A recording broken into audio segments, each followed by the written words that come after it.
We literally go to IHOP and we get the blueberry syrup. And Yeah, exactly. We pour a little bit on the barrel. It doesn't count if it's on the barrel. It's on the barrel, not in the barrel.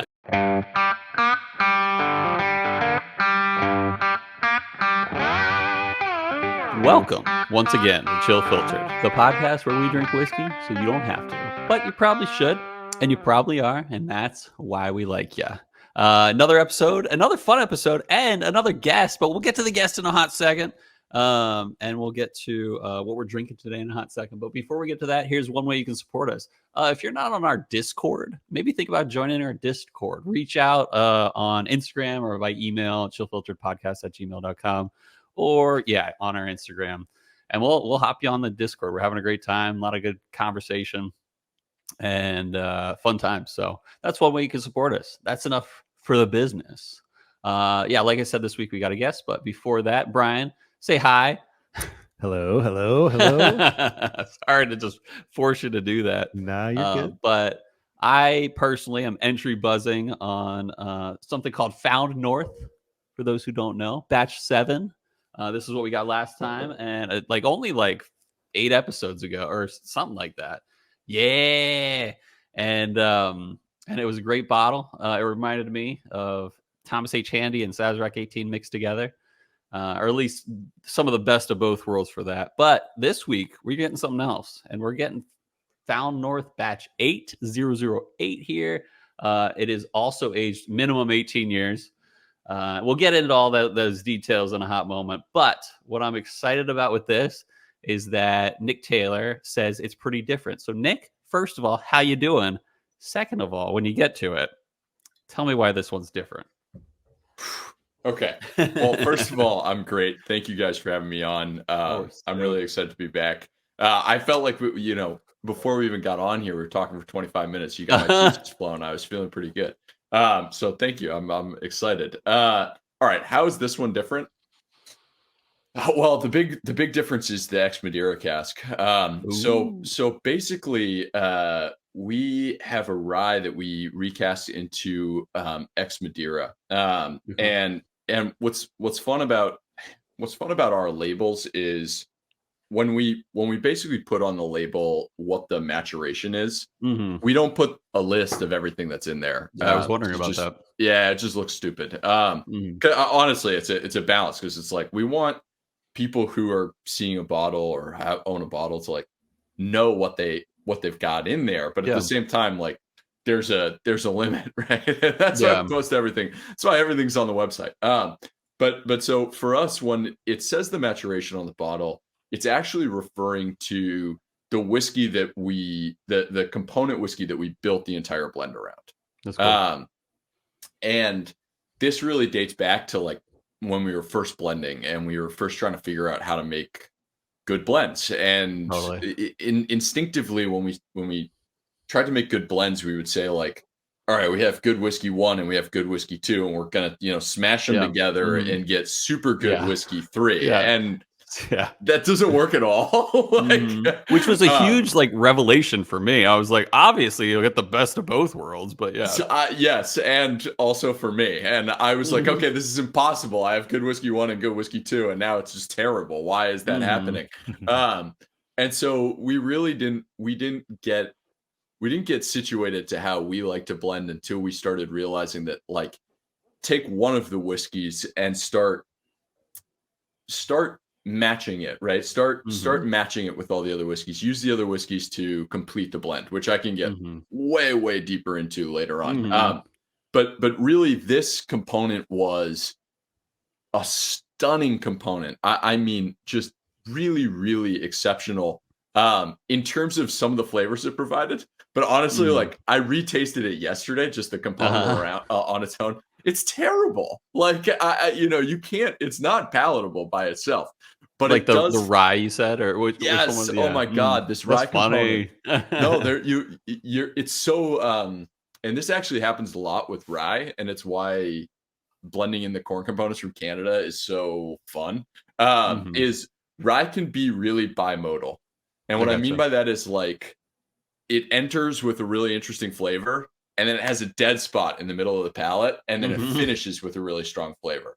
I'm sure, like, if you go back through your whiskey collection to whiskeys that you're not sure exactly why you don't like them, you know, it's like, okay, if I list out the flavors, I like all these flavors, but for some reason I instinctively don't like this whiskey.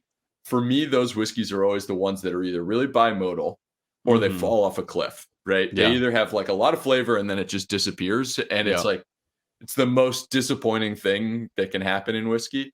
Or it's bimodal for me, which is like, it just tastes, sometimes people will just say like, oh, this whiskey tastes disjointed, right? And so rye a lot of the time will have this like this gap where you'll get really interesting.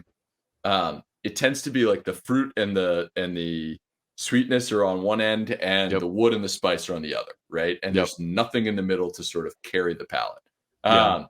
And we now have the experience that we can.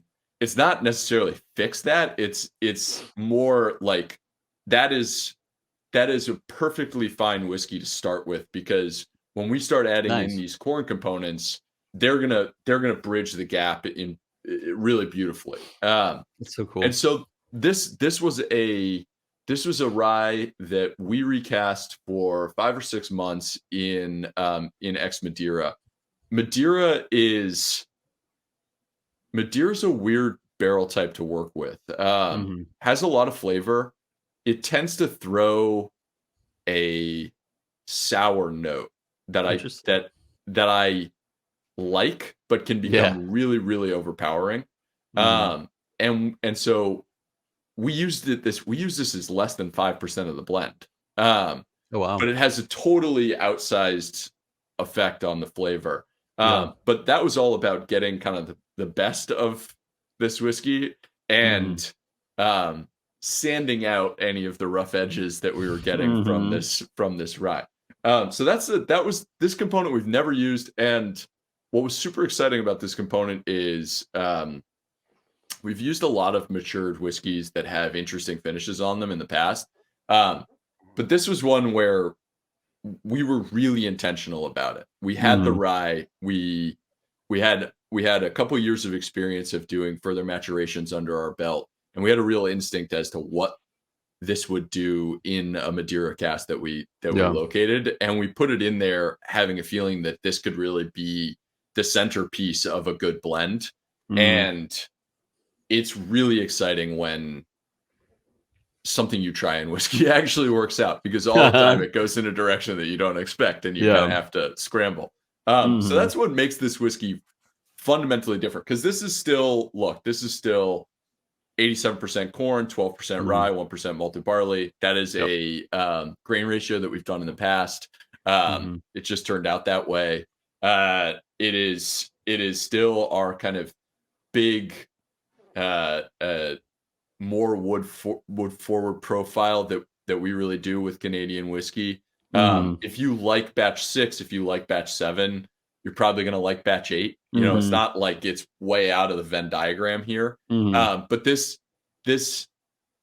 thing that is Found North, where we have been chasing certain flavor profiles and certain styles kind of down the rabbit hole, is getting interesting for us in terms of like, when we first started doing the batches, it was like, let's do a rye, let's do a wheater, let's do a corn, let's do this. And now it's more like, okay, we know how to do rye, we're going to do more rye. We know how to do a wheater, we're going to do more wheaters. We know how to do this cask strength whiskey that I don't even know how to categorize, but that's what we're known for. And now we get to iterate kind of, it's like fractals down a branch. We get to sort of explore down this very particular path within this category, within this brand that is Found North.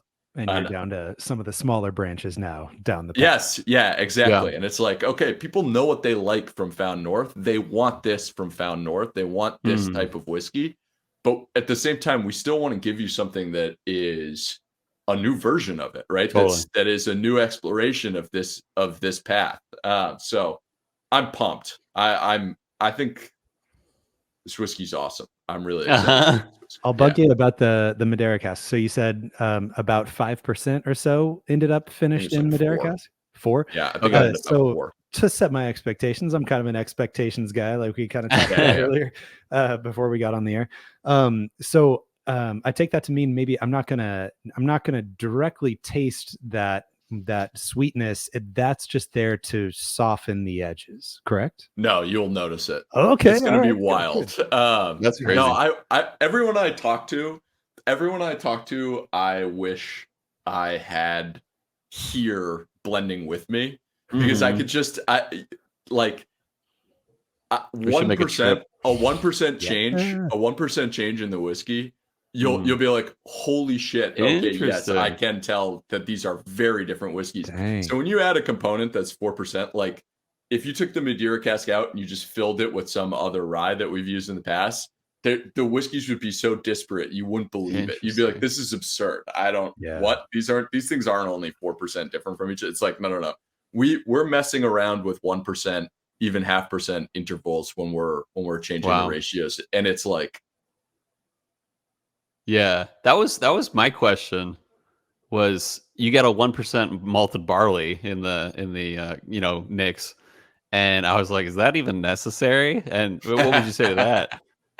Oh Yeah. man, no, that is not that it's necessary, it's that it's accurate. It's for us, we're buying some of the ryes we're buying have malted barley in them, despite the Oh, fact totally. that So it's Canadians not you do had these like a single strain base. whiskeys.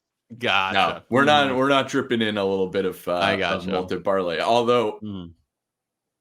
in the future, yes, in the future, Ooh. we've been messing around with a barley component that is Huh.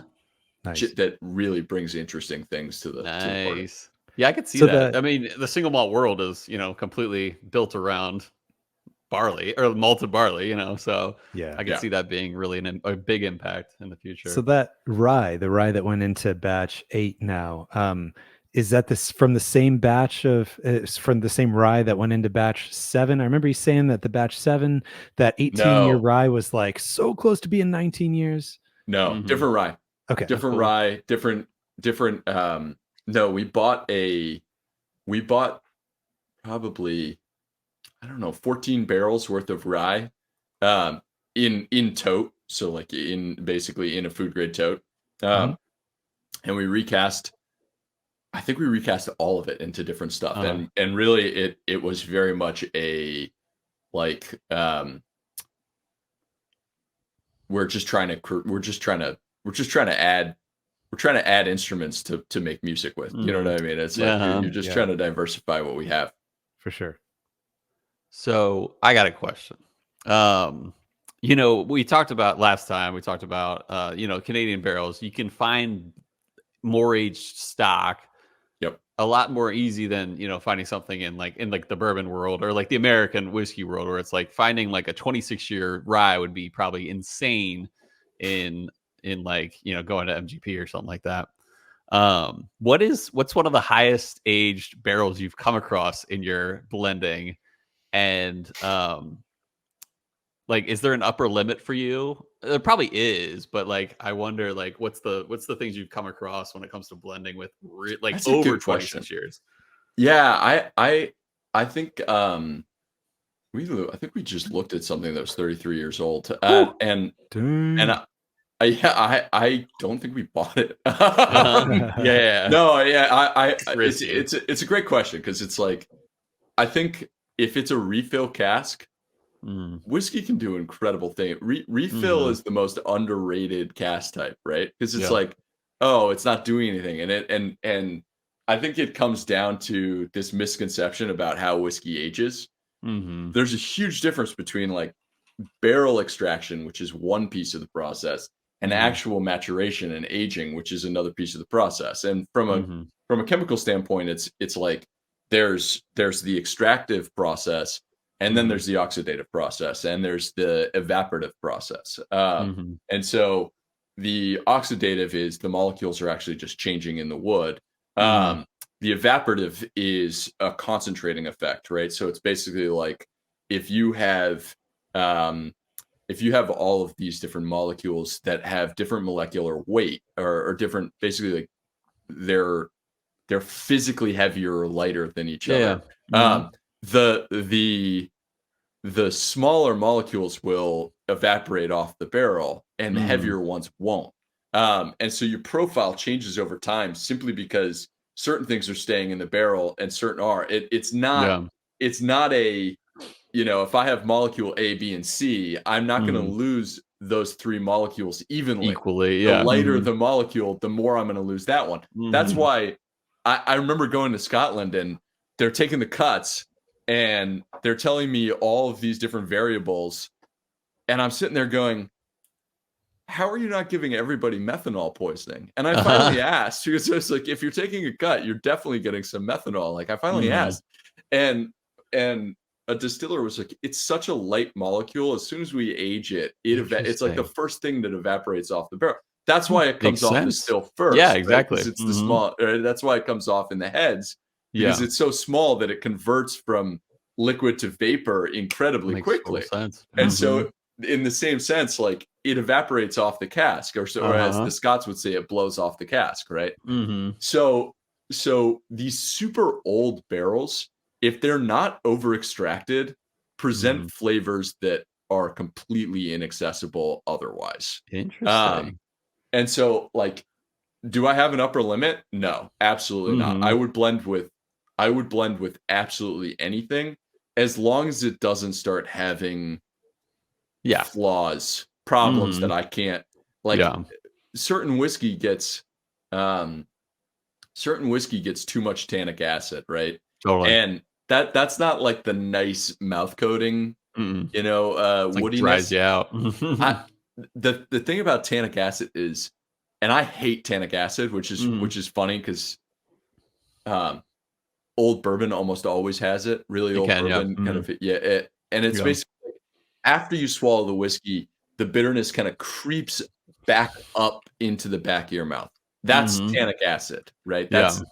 And you get enough of that, I can't solve that problem. You know what I mean? That's like and I don't like solving problems to begin with blending. Yeah. With blending, you're not trying to like, oh, this whiskey has flaws. Let's make up for it. Yeah. Let's make up for it. What you're really trying to do is you're saying, okay, this whiskey does a lot of this and a lot of that, and it's missing all of this profile, and I can fill that profile in. That's cool. That's perfectly fine. I will never work with a whiskey that has geosmin or one of these like you ever have a whiskey that tastes like a frog pond? That's like, or it gets musty and tastes like cardboard. Those are flaws, and they don't just go away. It can't be fixed. Right. It's a complimenting process. You're complimenting. Yes, totally. Yeah, and that's pretty cool. And I liked how you even said like the bimodal, where it's like certain things up front might be affected, and certain things up in the back might be affected or added to, or like let's say you're missing a good finish, and one other whiskey might have a good finish. It might work out that the better one, but it sounds like it's not always the case. I've been thinking a ton about this, so I apologize if I get too. No, you're good. Bring it on. But I think when we think about blending, when we first started thinking about blending, we thought of it as flavor notes, tasting notes. And I love me some good tasting notes. Like I write tasting notes. I do it for all the copy on our website, all the fancy floral crap that's written about our whiskeys. That's me. Hey, what's up? No, like you get me going, and I have a whiskey, and I'm just I did it this Saturday afternoon. I was writing about our whiskeys. It's my favorite work to do on the weekend. Sit back with a whiskey and just start writing the most ridiculous tasting notes I can think of. But it's not a great way of communicating between, for example, me and my other blender on our team, like what we actually think about the whiskey and what we're trying to do with it. And because of the necessity for that communication, I've completely changed how I think about whiskey. Tasting notes give you this impression that it's like almost like a grocery list of flavors. You're gonna see all of these flavors, right? And it's like, but that's not how we actually experience whiskey. First of all, and what it does is it gives you this impression that whiskey is flat, that it isn't three-dimensional. So I think of the 3 dimensions of whiskey as there's the combination of flavors, and what I mean by this is like, again, with music, if I play you a note on a piano and then I play you a different note on the piano, like those 2 notes have separate sounds, right? They make different sounds. If I play them together and you get a harmony, that actually is, it's not like a sum of its parts. It's a whole new sound, right? And that's what blending is like. If you get a combination of the right flavors, you're not saying like, oh, it has all of this complexity, it has all this flavors. It's saying we line these up as a chord, as a harmony that progresses across the palette. And that's fucking awesome. That's what makes blending really cool. Yeah, that's super cool. So that's one dimension. The second dimension is like, how does it progress? The cool thing about our palette is, one, we have enzymes in our saliva that immediately start changing the liquid. So as soon as it hits your lips, the flavors are evolving. But across your palate, you experience different parts of the whiskey differently. So like you get more sweetness in the front, you get more tannic in the back, you get more of that kind of great grippy flavor, that grippy sensation across the mid palate. And then the finish is completely different as well, right? So like 100%. we think a lot about how are the flavors interweaving, how is it progressing across the palate, and then the last is dynamics. How rich or intense are the flavors at given times across the palate? You don't want whiskey that comes in so soft that when you know it doesn't make a good first impression. You want it to land with authority, but it can soften and then kind of expand back into a really full body at the end. That's what we had last week. Yeah, I know. Really interesting. We're talking about our Sazerac 18 episode. Sazerac 18 yeah, right. It was so light at the front, but it was like boom right from there. I love me a good takeoff with a whiskey as long as the landing isn't flat right at the beginning, right? Like I don't want to I don't want it to hit my lips and not like I need to, even if it's soft, it needs to catch my attention. Totally. Right? Yeah. Yeah, that's funny. So when you were blending this batch 8 here, I saw a couple weeks ago on your Instagram, I saw you at a table with now, is your other blender, is it Sammy? Is that who that is? Oh, that was a picture of me with Jay West from Shared Pour. Oh, But cool. my other blender is Sammy, who Sammy. Okay. Well, anyway, you were at a table and you had you even bigger than Phil's beard. No, he's got a great mustache, but he's got a head of hair. Sorry, go ahead, that's Bryan. great. No, you're good. You were at a table and there were like 100 Glencairns on the table. Yeah. So like was the blending for batch 8, was that harder than batch 7 or batch 7 did you have 100 Glencairns on the table? Is this like a daily or weekly occurrence or like a one-time thing? Like tell me about the Glencairns on the table. Yeah, I have like 500 of them in the house. Nice. And yeah, no, That's a lot to clean. I have no shortage of Glencairns, but yeah, there's a lot of cleaning. No, and actually the detergent you use is really important. And you'll see me, I now am neurotic about it. You'll actually see me prep a glass. Like I'll do it when we pour. You'll see me prep a glass because I don't want any like residual glass smell because it totally throws off your palate. No, it does require a lot of glassware. But batch 8 was easier designing the blend than it was scaling the blend up. And that's a weird thing that happens when you're blending. These things they have different compounds and they have different ABVs, right? And so it actually we call it knitting. It takes a while for the whiskey to knit when you're just using like, particularly every once in a while we'll have a rye component that's at cask strength like 47%. And then you're blending with a corn component that's like 74%. You know what I mean? And it's like those things, you put them in a glass together, the first thing that's going to happen is an exothermic reaction. They're going to get really hot. Yeah. Literally, like you'll taste it and you're like, oh, no, this doesn't work at all. Unless you let it sit for an hour. And then you're like, oh, wait a second. Because it takes that long for it to integrate and stabilize. And that's doing like 10 milliliters. Imagine doing that at scale. Yeah, I hear it takes days. It takes weeks. It takes us like 3 weeks before it starts to resemble anything like the actual whiskey that it's going to be. Wow. And in that time, weird shit happens. Like, you know, and you're like, all right, we blended this 3 or 4 weeks ago. It's sitting in a giant vat and we're pulling it out and comparing it to our test blends. And it's different, you know, it's 2 or 3% different, not in ratios, but just I'm trying to quantify flavor, which is dumb. But you know, it's like it's a little it's a little not what we made, right? And it needs to be. God, I'm all about the music references these days, but it needs to be remastered. You know what I mean? Like that, you got to go in and like tweak it a few times. It seems like an inverted pendulum kind of thing where like it's so easy to just get out of line, and the more you scale up, the harder it is to keep that pendulum straight up. That makes sense. So batch 7 scaled easily. Took longer to get the blend right, but it scaled beautifully. It was like great. We scaled it up, we bottled it, it's good.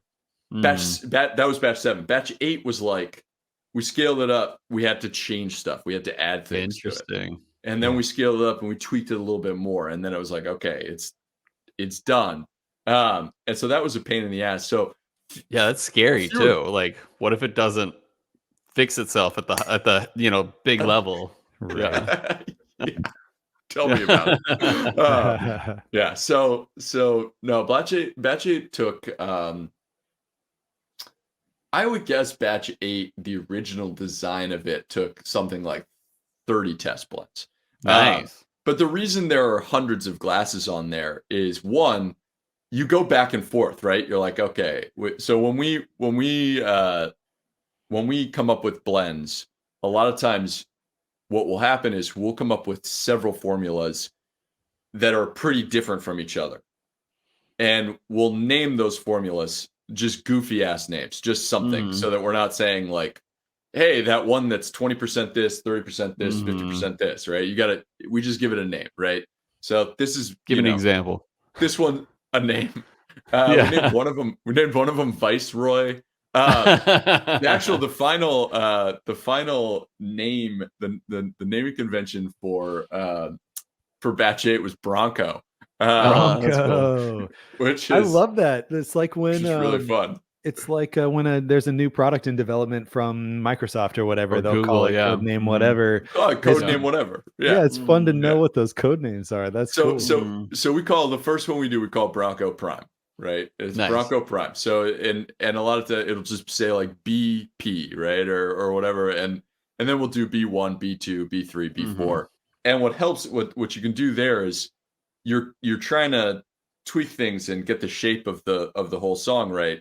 And you'll go in there and you'll go, okay, is B4 actually any better than B prime? Then you go back, you try it again. And then the next day you've got to try it with a fresh palette. And so, and then on top of it, you're trying all the components all the time. You're like, what is this component actually doing? Right? Yeah. Where over the course of the palette does this one present the most? Oh, right at the beginning of the mid palette, which is where we kind of have a gap in the blend right now. So what if we tweak this up a few percentage points, and then you do it and it fucks something else up? So then you got to go back and troubleshoot that, right? So it's like, a lot of tweaking. There's an enormous amount of tweaking. And the funniest thing is the difference between when I enjoy a whiskey and when I'm blending in terms of like, when I'm enjoying a whiskey, if you poured me something and you were like, hey, here's the rare character cognac cask we were talking about beforehand, and I'm hanging out, I'd sit there and my nose would be in there for like 2 hours. You know what I'd be, all right, what's it doing now? Taste it. Oh man, a little air. Let's put it in a different glass and nose it. Yeah. When I'm working, I literally, it's like, and I get it away from, I mean, it's like, it's super fast because how are you? Palate fatigue has nothing to do with what you're tasting. It actually has a lot to do with how long you're tasting it. So if you sit there with your nose in a glass for 5 minutes, you're cooked. You can't blend anything for the rest of the day. And so you got to do it like, so it's a totally different experience. It's pretty fun. Yeah. So I imagine you don't spit it out. I do until we're getting close. Totally. I do, particularly when I'm tasting I used to not, but now we're making so many damn blends that I wouldn't. I was figuring you'll just get drunk today. I will make it to batch 10. We'll be right. You'll be reading my obituary. No, I used to taste it absolutely everything, but particularly when it's like a component and I'm just trying to see what's this component doing. Taste it, spit it out. And when I'm doing QC, when I'm doing quality control, Yeah, right? yeah. I don't need to know. I don't need to sit here Yeah. and say, what is this doing? I need to just go, okay, we've got these 100 barrels and I need to taste them all over the next week and see how they're doing. I don't need to know what the finish is. I need to know, is this tipping into over oaked? Is this going in a weird direction?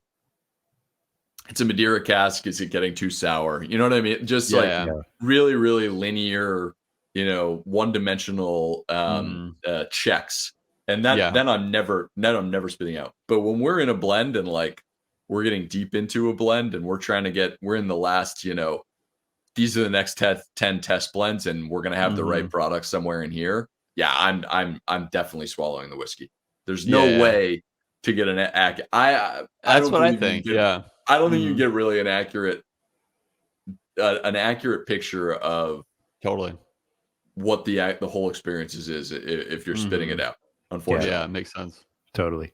So you got me thinking now about process things, and you're such a sciencey mindset that I know you've got a process for things. You're talking about how you clean your glasses and everything. So I want to know two things because I think it'll help me out personally too. I want to know how you clean your glasses because I have definitely screwed up some Glencairns and they have a minerality smell to them now. So I just need I need new Glencairns now. Yeah, okay. That I don't know what's your that's a water problem. Oh. Well, so the Arizona water. That's what I was thinking. I was onto that and I was like, maybe it's because I'm letting them air dry. So now I've started, when I wash them, I hand wash them and then I dry them immediately with a no lint cloth and that's it. Honestly, I find that if I wash the glass and then rinse it in purified water or filtered water, just rinse it right away and then dry it, that's fine. It doesn't, but if I I was blending at my brother's house. So we have a well, and so most of the blending I'm doing here is with well water, which can have quite a bit of like silt. So it's naturally filtered. So it's not it's not too bad. And then I can use purified water and just like rinse it. But my brother is using city water, and it definitely has like a little chlorine in it. It's like processed by the city, and I can taste that it's got a little bit of something they're putting in there to make sure there's no bacteria or whatever the hell they're doing to it. And that gets dicey for me. But so when you go over to your brother's house, you bring your own Glencairns? I don't blend over there. Love them to death, but I try not to blend over there. And if we do, I'm rinsing everything. That's funny. But hey, like New Riff uses city water for their water. No way, they purify the hell out of it. Yeah, they're very open about it. They know how to get it exactly how they want. So if they can do that and make the unbelievably good whiskey that they make, then we should be able to figure out how to clean the glasses. But I'll show you the trick. Forget about like what because I just smelled this glass and it's a little like clean glass smell. And this is what we do. If there's a little bit left, you hold the glass up and you bring it right to the rim of the glass and you just spin it so that basically the liquid coats the entire inside of the glass. I somehow figured that out myself. That is exactly what I do too. But I found I still need to let it sit for 10, 15 minutes before I don't smell the minerality anymore. Do you do it to the app? So then we slap it into your hand. And you get the outside of the glass. Right? So the rim like and the outside. Because when your nose is here, you're actually still getting some of the residual glass smell. Totally. So we'll just coat the entire glass. Don't then get in the car because if you get pulled over, it's like, "Hi, sir, you smell like a yeah, right." Don't worry, it's just on my hands and on the glass I was drinking earlier. I'm a professional drinker. Just smell my hands. Yeah. And the other thing, in addition to the glasses, was how you prep your palate. Do you like make sure you haven't eaten in 2 hours, or what do you do? I saw you get a seltzer. Yeah. Yeah. No, yeah. Seltzer all day. I'm a total seltzer addict. Oh yeah, all I drink is seltzer. No, I actually can't. I find seltzer like activates the palate a little too much, right? It's because it's like it has its own sort of texture and a little seltzer actually has got a little bit of a burn, right? No, so your palate is actually at its peak sensitivity right before you eat, which is a pain in the butt. So we usually are blending before meals, which is kind of a bummer. So because I'd rather eat and then drink, and rather than drink and then eat. But you know, it's the job. But we often will have a I like to have a whiskey that I'm intensely familiar with. It used to be I used to use other brands that I just knew really, really well. Now I'll just use one of our own whiskeys that I'm that intimately familiar with.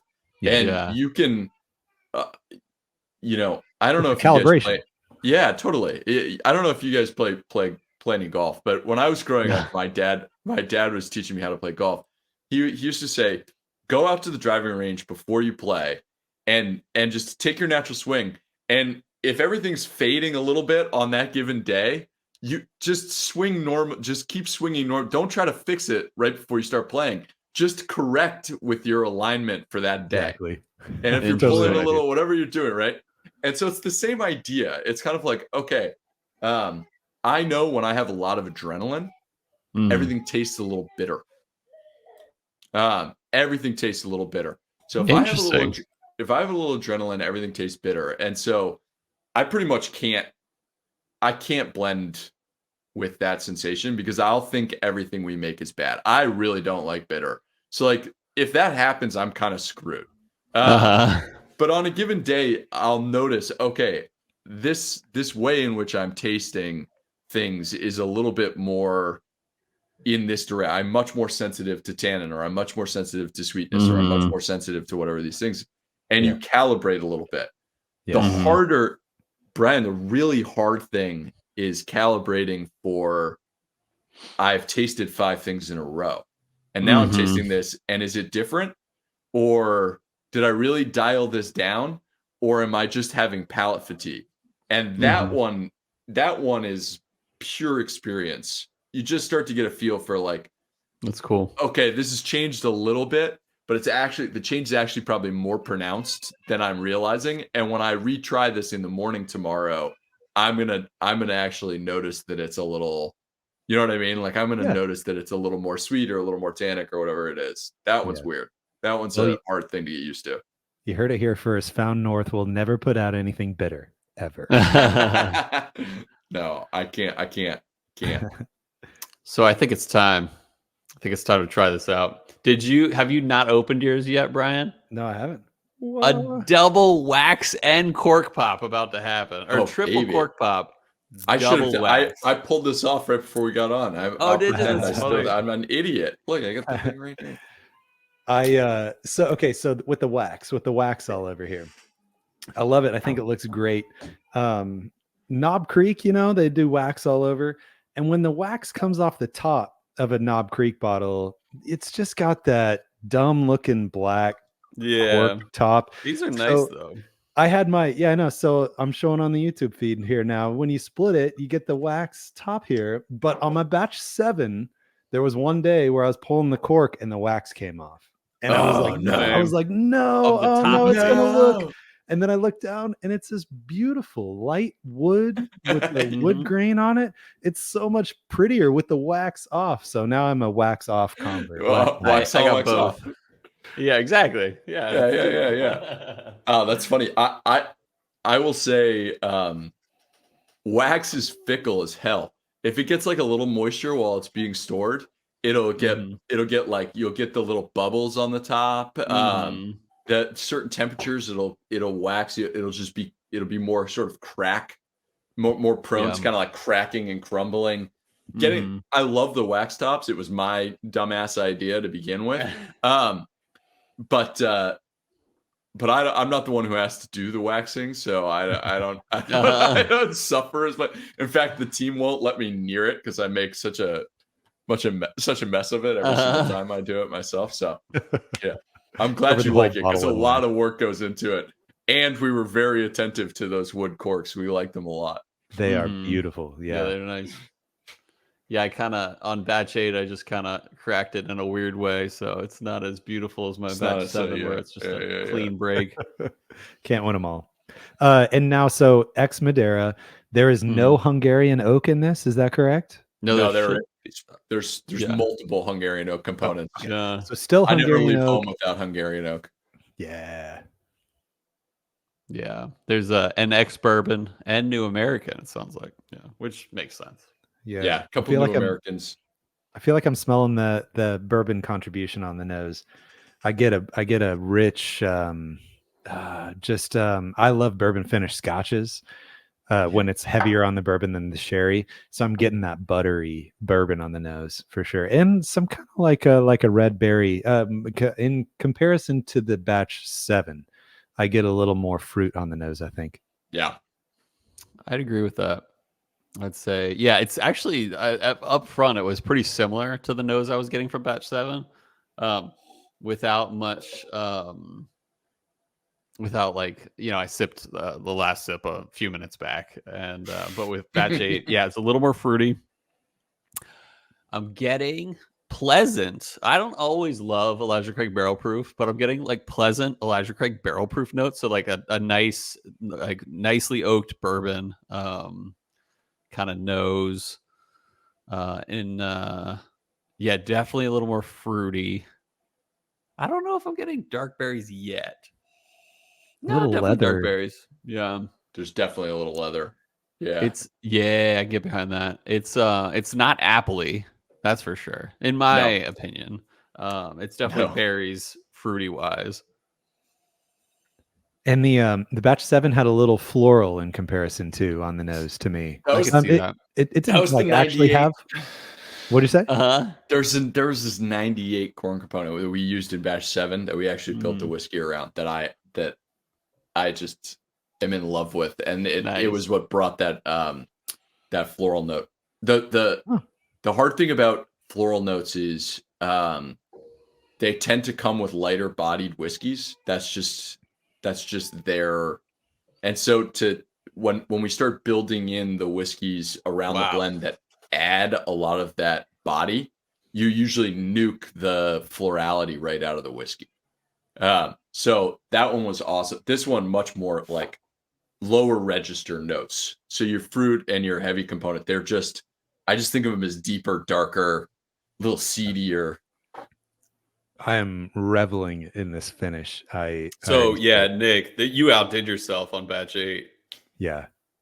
This is like the finish. Like, so I'm getting like one of the most pronounced vanilla fruitiness notes that I've ever gotten on a finish.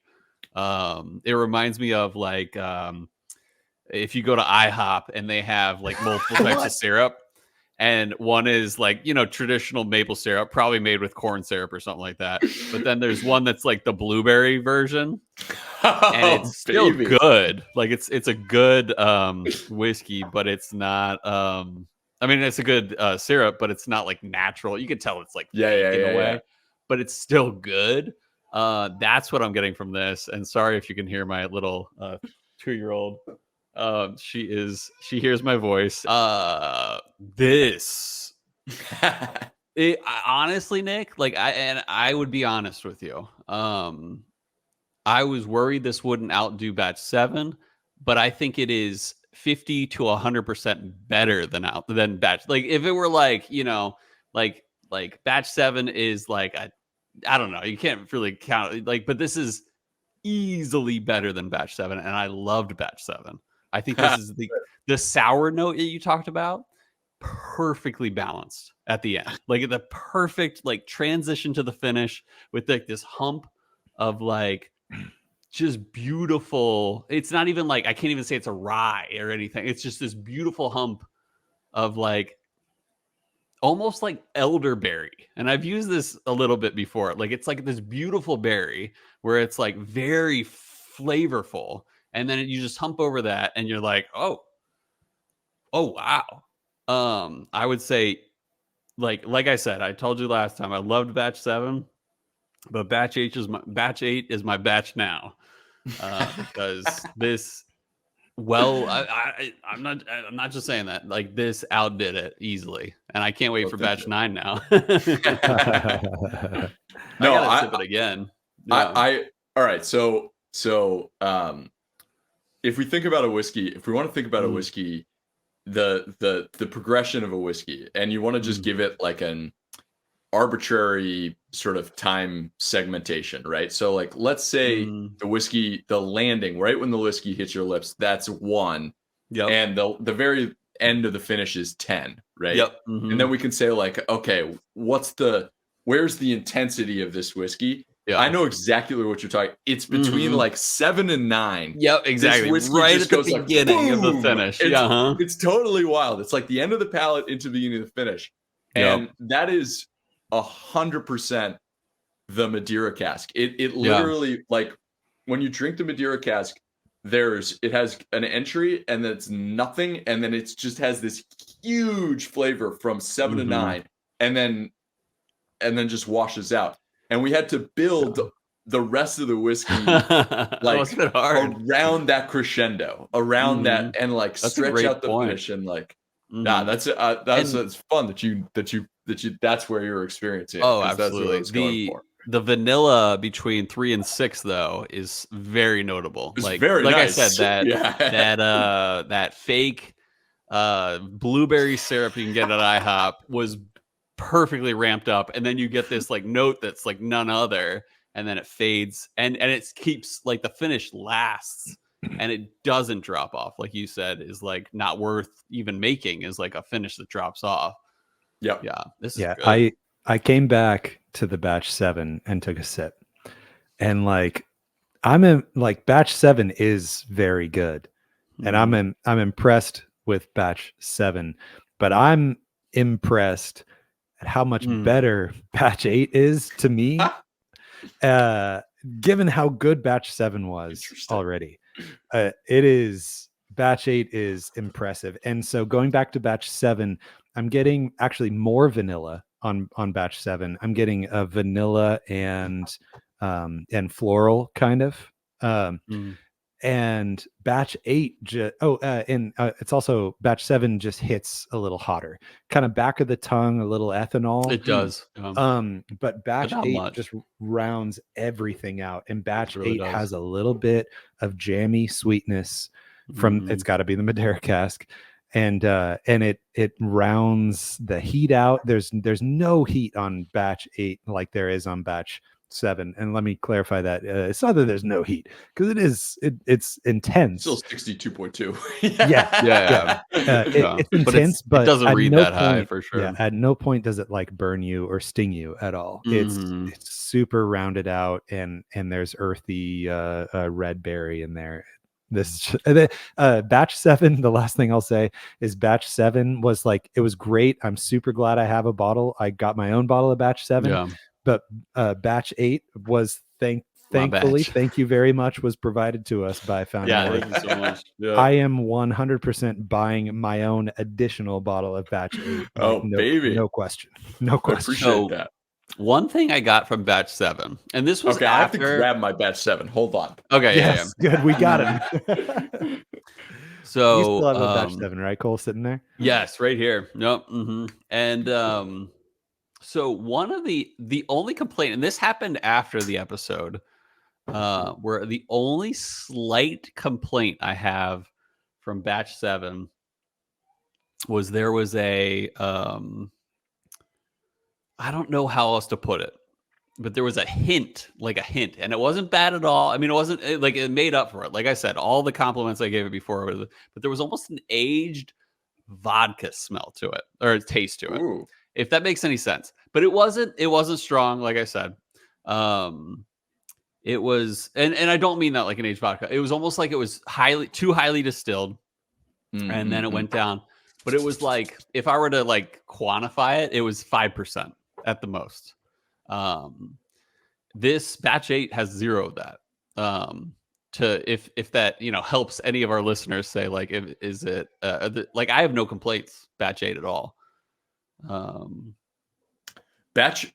So what's interesting about batch 7 is was bottling it at cast strength when really what I wanted to do is bottle it like 2% lower. I gotcha. And we actually put on the back of the bottle this thing that we call manager's proof. I think we talked about it last time, which is just this notion of like, don't just drink your whiskeys at cast strength. Like I love whiskey. I love strong cast strength whiskey, but like this whiskey might be better at 130 instead of 132. You know what I mean? And it's like, if you're swearing by cast strength to the point where you won't even add a little water, you won't try anything to the whiskey, like you're effectively missing out on all of the different experiences you can have with this whiskey. Because I think the profile of batch 7 starts to get way more floral and pop more when I give it a touch of water.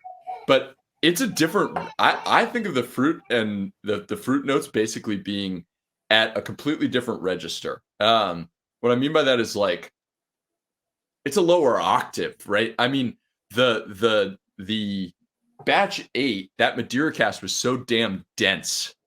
It was like literally, I think of it as being sticky with fruit notes. I mean, like that's why we use the puree or that preserve. And it's funny when you were talking about like the IHOP blueberry syrup kind of thing. We literally go to IHOP and we get the blueberry syrup and we exactly. We pour a little bit on the barrel. It doesn't count if it's on the barrel. If it's on the barrel, not in the barrel. It's no. But my wife bakes a lot, and she makes these purees where she'll really get this almost like a thick syrup of a certain fruit. And it has this kind of sticky sweetness that takes all of the fruit notes and brings them down into. I don't know why, but I always associate this flavor with New Orleans. Love New Orleans. Well, and Louisiana is actually very famous for molasses. So I always think of like Louisiana molasses as being this kind of seedy, dark, like you're in you're in some divey music hall in New Orleans.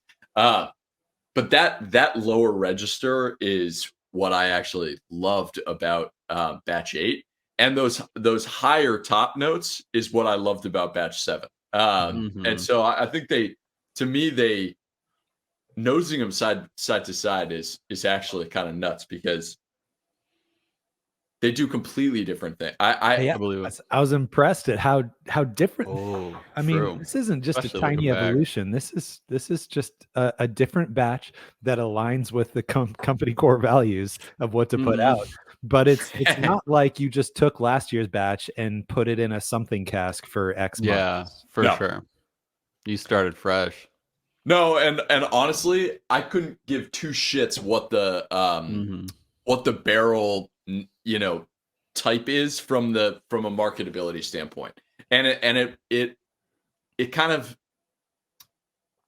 it gets me. How do I say this without offending other producers? There are certain practices in the industry that I don't like, and I love experimental cast types. I think I really like when a brand, when I've seen presentations from brands and they're like, we had an idea and this is why we did this, and there's a lot of intentionality around it. I love that. I think it pushes the industry forward. I think it's a bold move. I like when brands are like, yeah, we're trying something that is outside the box. Like, I'm all about that. Yeah. When brands turn around and are like, wow, so and so released this, it's a hot barrel, it's a sexy barrel type, and so we're gonna just take a blend and buy that cask and put it in there because we know that it'll get people's attention. And there's no matching of the profile of the whiskey to the actual. There's no intentionality. It drives me insane. And when we started doing our own further maturations, we had a lot of ideas about what barrel would work. And what we really learned quickly was the quality of the wood is so much more important than the type of barrel it was, that we don't really care. Like when we go to we sample, we go to the barrel broker, to their warehouse when they get barrels in. If there's standing liquid in the wet cask, we'll actually taste it. We nose the barrel itself. You check the barrel and make sure the quality of the wood is actually still good, that the structural integrity is sound, right? Like do all the things to make sure that the wood quality is good, and whatever was in the barrel beforehand was good. And you're likely going to get good whiskey if you make something that is appropriate for that barrel. And that's really how we think about it. The Madeira just happened to work the way we wanted it to, but it wasn't like we were like, you know what's a hot barrel type right now? Madeira. It's like, no one gives a shit about Madeira. Yeah, but it worked the way I wanted it to work. The only Madeira I've had, or at least recall, is Whistle Pig Old World. They had at least some of their early releases had Madeira.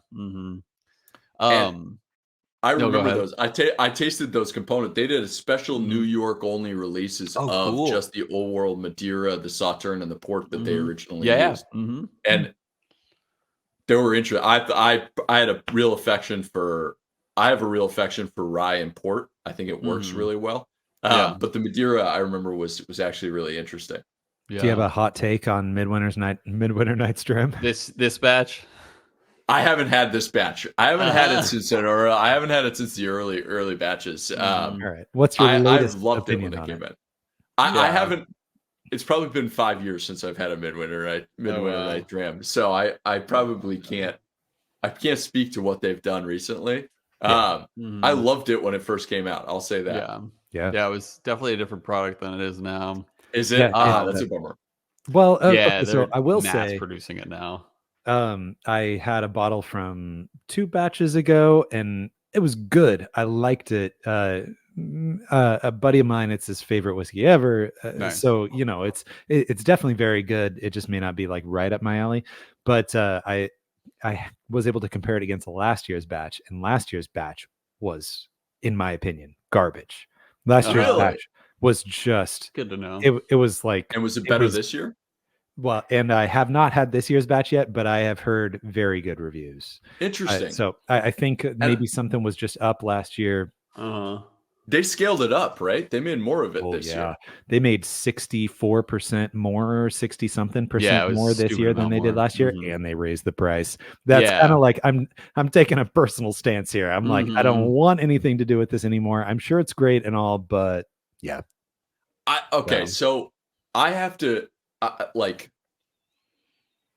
I had no production background. I think I told you guys this last time. Like we had no production background. Nobody on our team was ever worked in production at all. And I had really strong opinions about brands when I was buying and selling whiskey, right? As a retailer, I was like buying things and then putting my flag in the ground around certain brands and certain production methods. And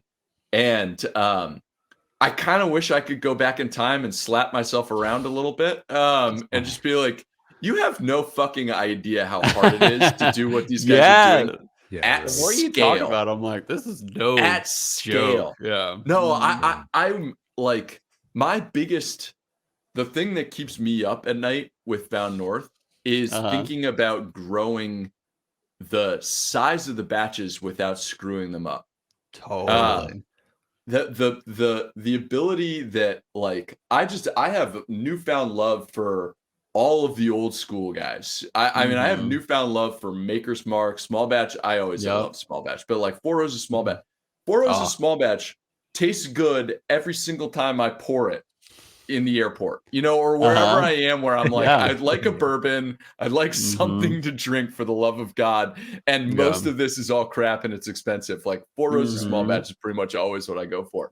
Now going back to it and being like, how do you guys make it taste the same when you're doing like a million cases a year of it? That is, full respect. Yeah. So I loved the Midwinter Night's Dram when it came out originally.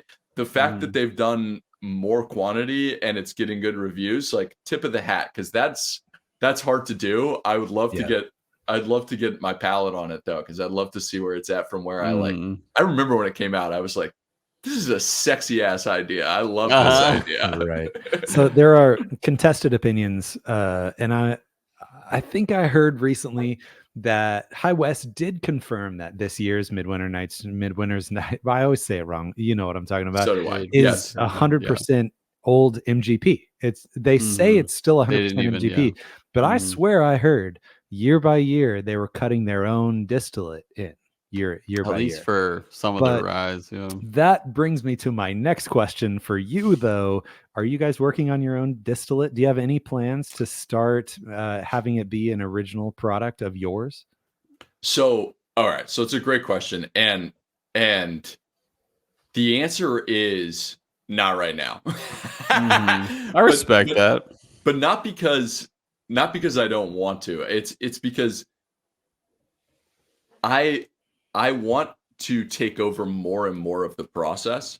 Like that's what's been really fun for us. And Bryan, you asked me sort of off the air, you know, is batch 8 my favorite whiskey that we've made so far? And the answer that I gave you before was it's a hard thing to say, because like I don't compare the whiskeys from a flavor standpoint. I compare them from how close did we get to what we were trying to accomplish with the whiskey, right? And what you were trying to accomplish, that was dictated when you were doing ultra small batch testing before you scaled up. That's what you mean? Until we scaled up, right? Exactly. So what I absolutely love about batch 8 is not only did we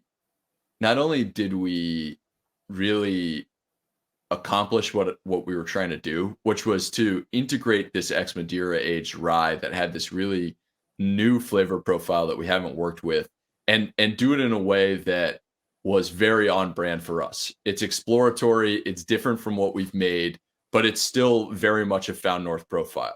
If you like Found North, you probably like certain flavors that are in all of the whiskeys, because guess what? I like all those flavors, and it's usually my call. And that's like, I've said this before, and I'm going just tangent to tangent here, but you're fine. Like I absolutely, my favorite Scotch producer is Gordon and MacPhail, right? An independent bottler. And I swear Gordon and MacPhail, whether they're doing a Macduff, a Linkwood, or a Kleinleash, I can pull it out and go, this is a Gordon MacPhail. I feel like it's a Gordon Why? Because those guys have a profile that they like. It's like Buffalo Trace. Ready, right? It's like it doesn't like a core company value. It's like a core company value, and it's probably subconscious.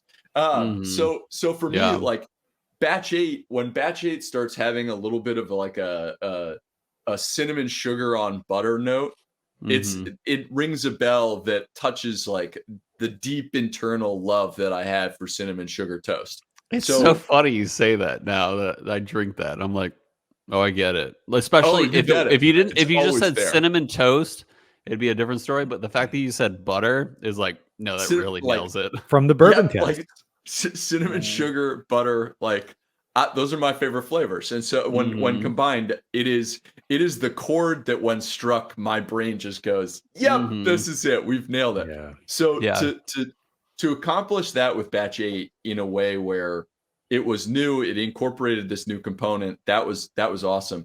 But the thing that goes under the radar a bit here that also I have a lot of pride in for this batch was we further matured this. This wasn't like, hey, we bought somebody else's further maturation.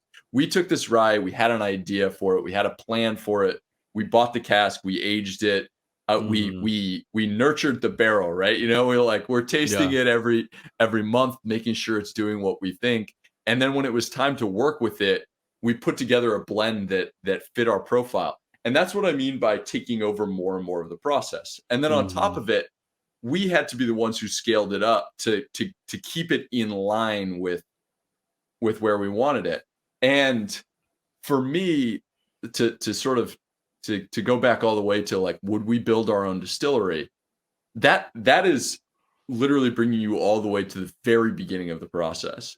And between what we did with batch 8 and getting all the way back down to like, oh, we built the distillery and we did, we bought the grain and we designed the whole profile from scratch.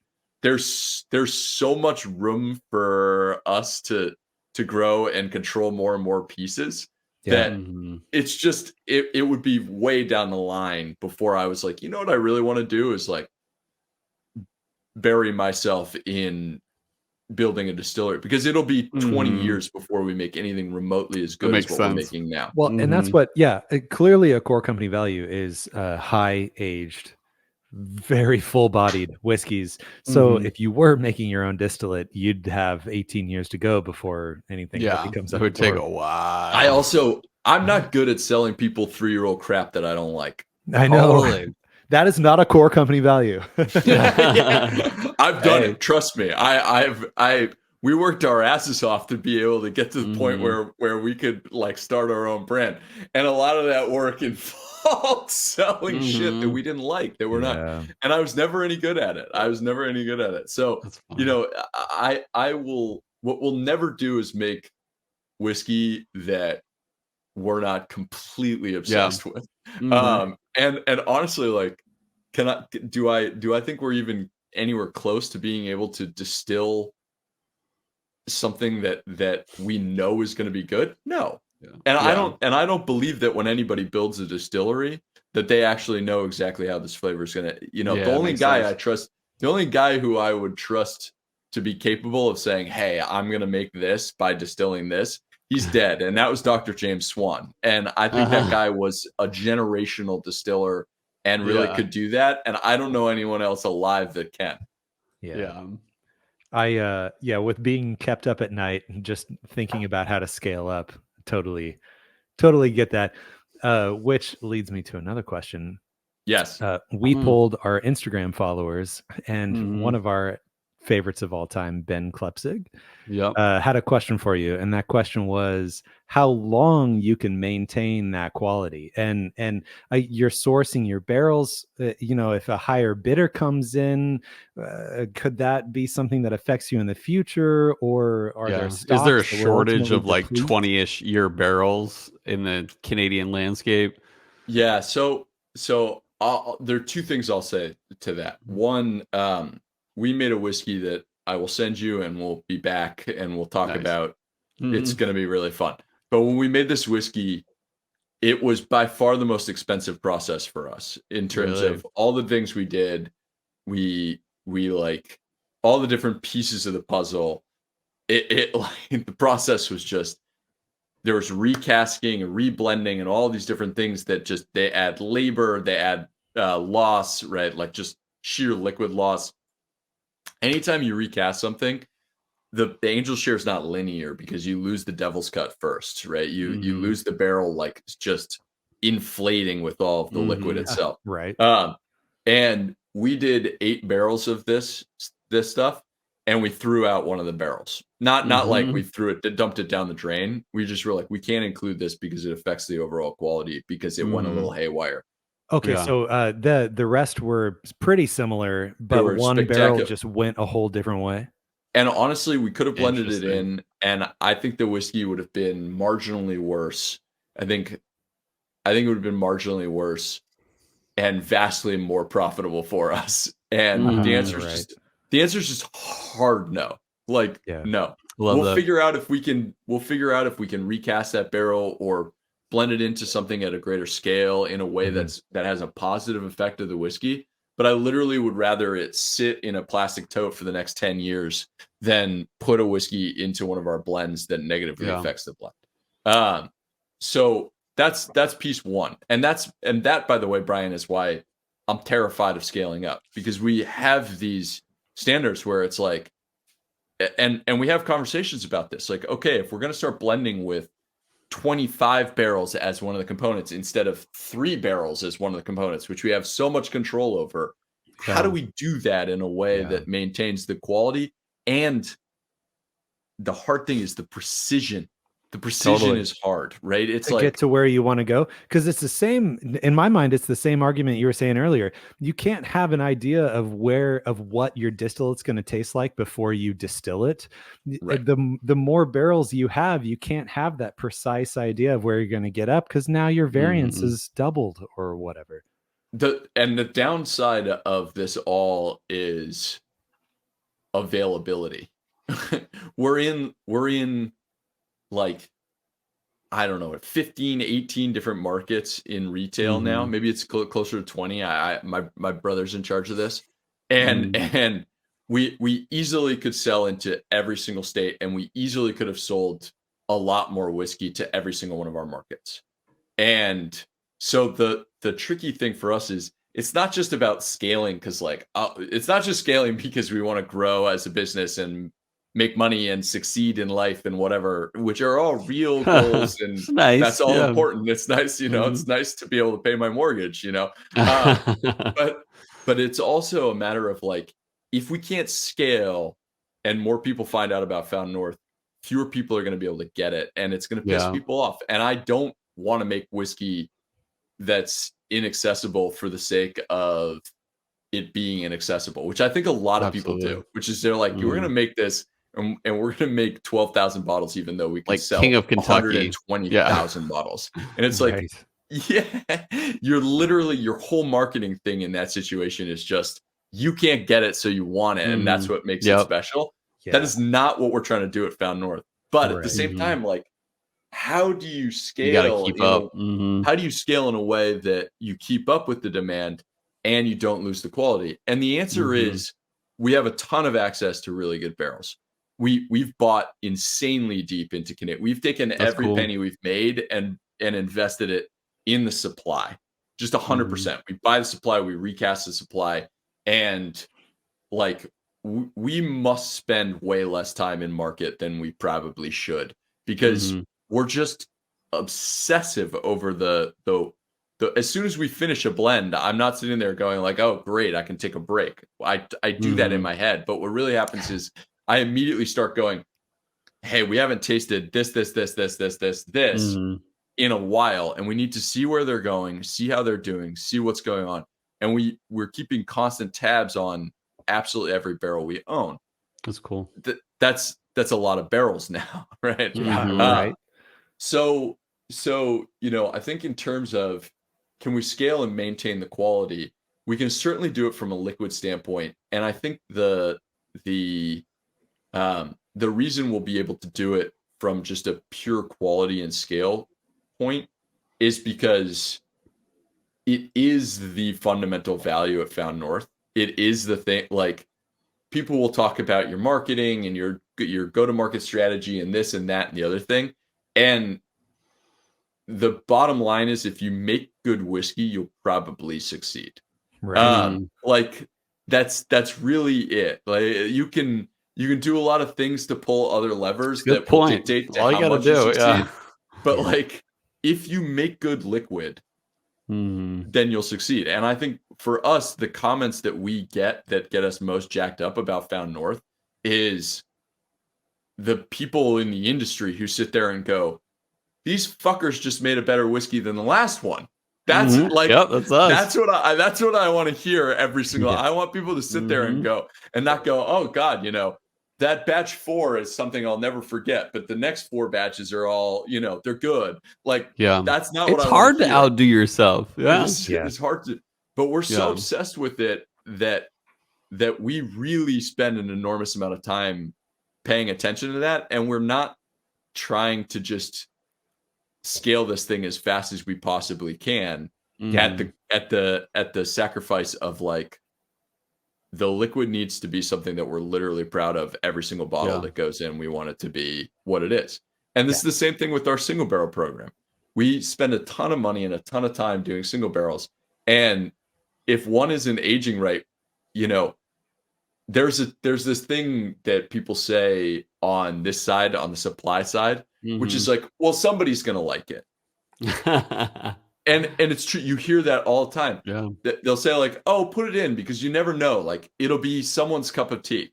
And it's like, yeah, I don't care if it's their cup of tea, if it's not mine. Because because like it's still our name and it's still our bottle, and the liquid better still the liquid better still hit the way that we want every bottle of Found North to hit. Exactly. Cool. So I'm assuming there are some barrels you've just said it's too late. Sorry. Like we put it. What's weird about whiskey is that it goes like this. Yeah. Mm-hmm. There were some barrels where we were like, ah, shit, this is tipped into unusable. Yeah. Yeah. And you're like, okay, well, what are you going to do with it? You know, you're not going to just like, you're not going to be like, oh, cool, let's dump it into tote and put it in and like stop the aging. What you do is you sit there and you go, well, let's come back in 3 months and see what's going on. And there have been times where it's like, we missed with this one. We should have bottled it 2 months ago. Yeah. And then we come back 3 months later and we're like, hey, this is actually now doing something that we can work with. Yeah. And that's why you, in batch 7, that's why you didn't wait for it to hit 19 years so you could slap a 19-year age statement on it. You were afraid it was like this and it was going to go like that. Well, you were afraid it was high. We were in the middle of the summer. And we were in the middle of the summer, and more shit happens when it's hot. Like that's just the way it goes. Right. So, real quick, you guys try it with water yet? Oh yeah. I do. Go ahead. Yeah, I loved it, but it wasn't better.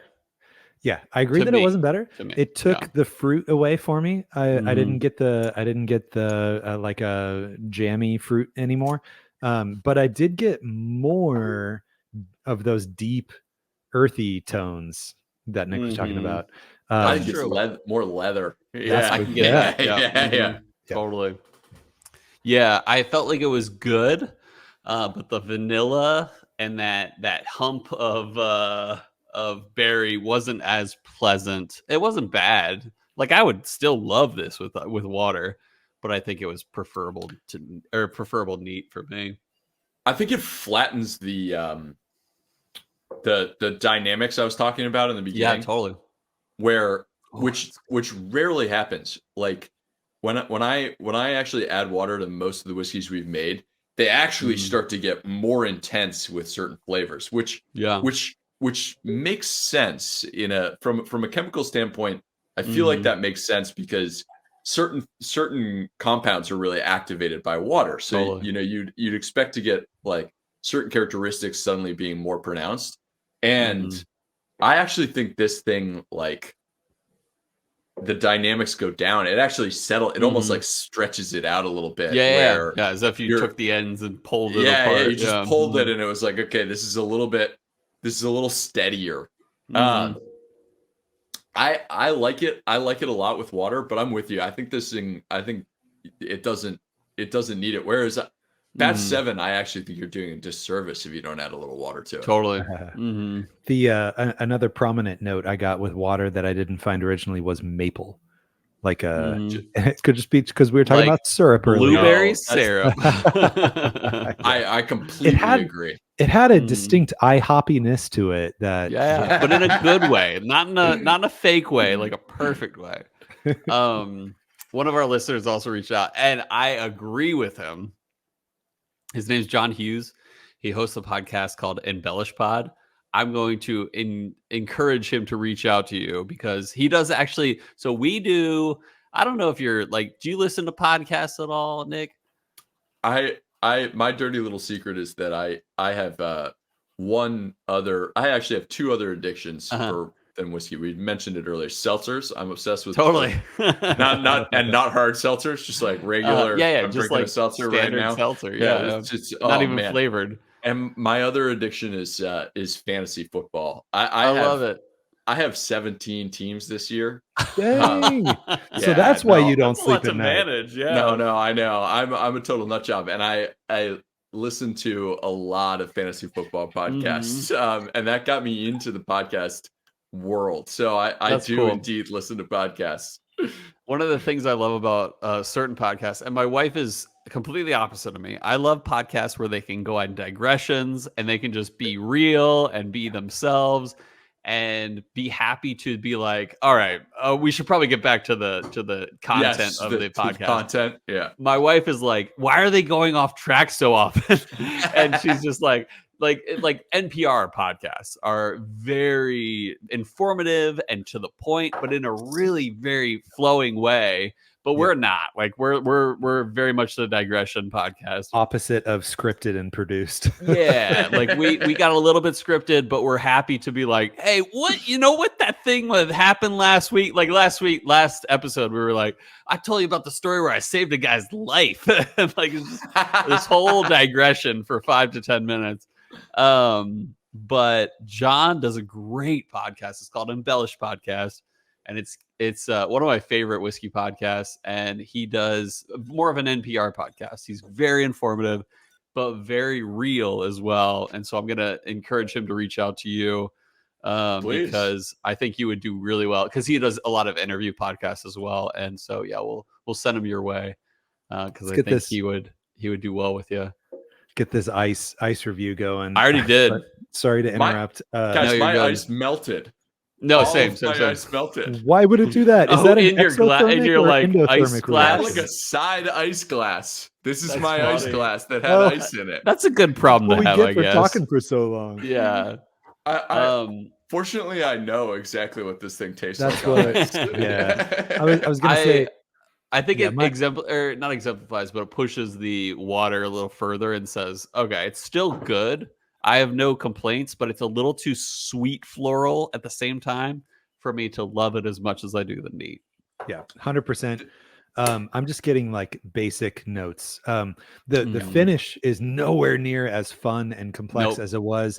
It's just kind of like I'm getting like a honey floral sweetness, and then it brings it a little too close to forgettable territory with ice. 100%. So it's really interesting because I this is another thing I said off air. I don't know why I said it off air. I should have just said it on air. But like I think with finishes, a lot of times we conflate heat on the finish with flavor on the finish. Yep. And I think a lot of times people will latch on and be like, "Oh, this is a great finish," and I'll drink it and I'll be like, "No, it just has a lot of heat." And I love the warming sensation, but the point of a finish is to take the flavor and extend the flavor, right? And have it you can even make whiskey where the finish itself tells a whole changing, evolving story. And my favorite whiskey that we've made from a rocks standpoint, putting it on ice, is batch 6. I think batch 6 on ice actually really helps because batch 6, the finish was hotter than I wanted it to be. It was a scaling problem. And it had amazing flavor. And when you put it on the rocks, the ice just completely cools the finish and cools down the heat, but actually allows a lot of the interesting flavors to kind of come out of it. You don't need it with this whiskey because this whiskey does not have heat on the finish. It just has flavor. And I feel like it washes out with ice. Yeah. I feel like you put it on the rocks and it's like, nope, we've not only killed the big hump in the 7 to 9 stretch we were talking about before and muted it, but you totally neuter the finish and it just washes out. Yeah. No. It's not a whiskey I would put on rocks. I'll tell you, I missed out. So I get, I'm on the email list for Found North. And so I got a promo email a month or two ago, and it was like, we are getting rid of a bunch of our old backstock, all of our reserve bottles for all these previous batches. And so I got the email right away, and I threw it in our Discord right away. And I was like, hey guys, Found North, there's batch 3 and batch 6 and several other batches available. That's crazy. And like, I was thinking about what I wanted, and then I refreshed the page. I don't know, like 20 minutes later, and the second batch 6 S second or whatever it is. Yeah, Second Summit. That was like sold out already, and I was like, "Crap, what am I doing?" And then I ended up not getting anything. But man, all of those reserve bottles just sold out like instantly. We screwed that up. I gotta tell you, like we were like, all right, we have all these excess bottles. What are we gonna do with them? We saved them for break it. Because look, when literally what happens is like the way just a little sort of behind the curtains, the way it works is we don't have control over the e-com. It's not ours. We can't legally do it. It's done through a third party who owns the right licensing to do it. And so when we release something online, like we did with Batch 8 today, we sell all of the cases to the accounts that can ship wherever they can ship and do all the things. And then when people order through us, the order gets redirected actually to the people who can process the order and sell it, right? And so what happens, of course, is you get breakage, you get, lost shipments and all this crap. And so we always will ship to the retailers 1 or 2 extra cases or whatever it is, so that when these things invariably happen, we have backup bottles. But after a while, you're sitting there, you're like, all right, we got 9 bottles of this and 12 bottles of this. Like, what are we going to do? Just and the retail account is sitting on it. It's not like they get paid until those things get sold, right? So it's like we're screwing them over, So, all right, so what we're going to do is we're just going to clear out. We're going to clear house. We're going to send this email. No one's going to even notice the email. And over the few days, people will sell out of stuff. I'm not kidding. Like 5 minutes later, people emailed me and were like, hey, you said like this, and this were available. And I just went, am I going to the wrong site?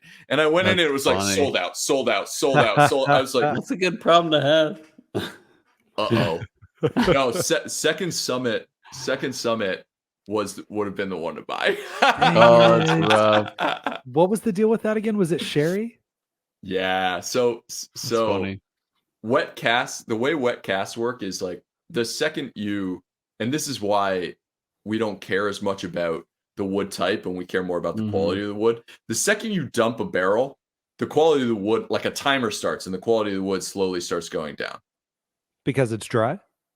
It dries out, it gets mildewy. Gotcha. What you ideally want to do is like dump it and fill it with something else immediately. Oh, gotcha. Right? Yeah. And so that preserves the quality of the wood the most. It allows for the least amount of deterioration, I should say. Yeah. And so we had this Pedro Jimenez sherry butt, Spanish oak Pedro Jimenez sherry butt. Spanish oak Pedro Jimenez sherry butt costs like 10 times as much as an ex-bourbon barrel. Oh, wow. I'm not kidding. Literally, it's like at least that. It might be 15 times as much. It's one of the most expensive wood types you can get if it's real Spanish oak and it's real PX, baby. Sherry.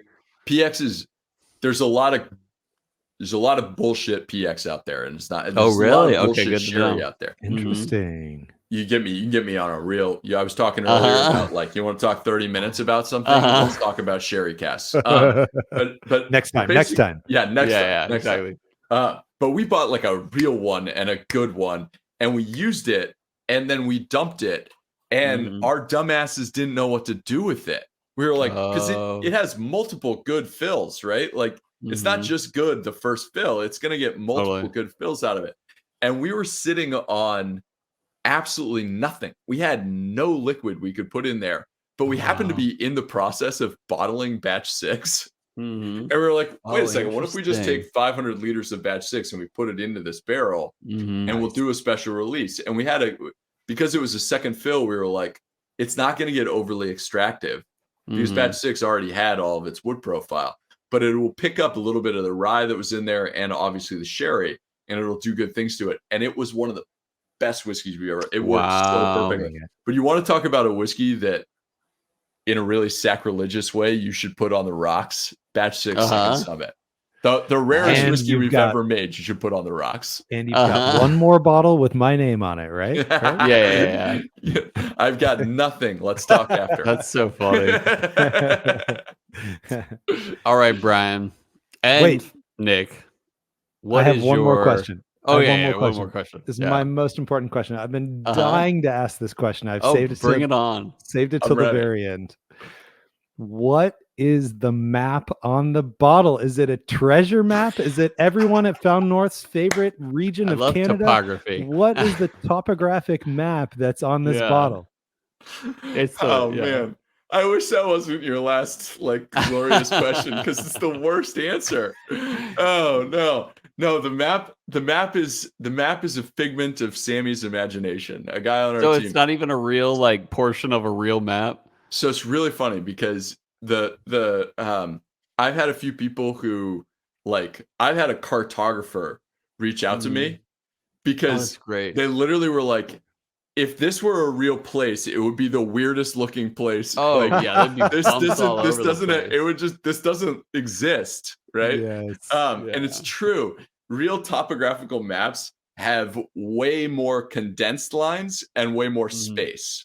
Okay. So originally we wanted to do the topographical map of the first distillery that we ever sourced a whiskey from. And, then we were gonna just put it in there, not even make it the whole thing. We were just gonna put like a section of it in there. And we were told it would violate our NDA. That's funny. Yeah. I was so wondering we're if it was that. And That's then cool. there's a right down the street from my brother. So I co-founded this with my brother, and so right down the street from my brother and my childhood home is where my grandparents lived. Literally, it was like a 1-minute drive, and they lived on a little street called Silver Hill.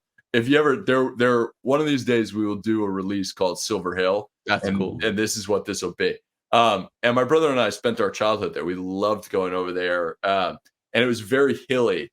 And we got a topographical map of it, and we wanted that to be it. But it was aesthetically horrible. It was too. And so eventually we were like, shit, we can't actually do it of a real place because it looks so bad on the bottle.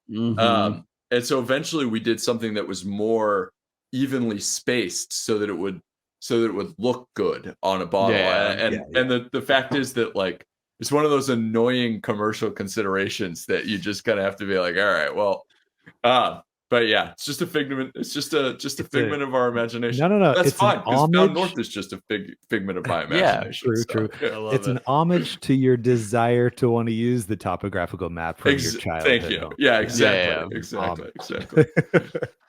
All right, but I think Cole, you're getting to rating, right? Yep, rating. I have mine. And I'll I don't know what I gave batch 7. 9.4. But I'm hoping 9.4. I remember. Did I? I'm so glad you do. I'm so glad you do because I was like, I gotta outdo that.